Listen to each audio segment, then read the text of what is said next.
Tatlong dahilan bakit hindi ka makapaglinis kahit gusto mo naman. At hindi dahil tamad ka. Number 1, overwhelmed ka. Pag tiningnan mo yung buong bahay, parang ang daming kailangang gawin. Kaya ang ending, wala kang sinisimulan.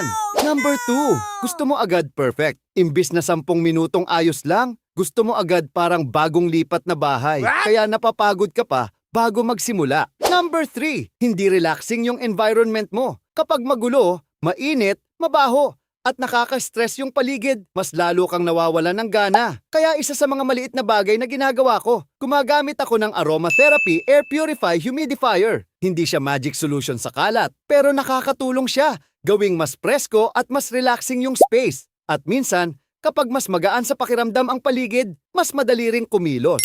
Tandaan mo, hindi mo kailangan linisin lahat ngayon. Kailangan mo lang magsimula sa isang maliit na bagay. Kaya i-follow si Mr. Bahay para sa mga practical tips para sa mga pagod, busy at tinatamad pero gusto pa rin ng malinis at maahaliwalas na bahay. And check nyo, Pagod Ka Reset Kit playlist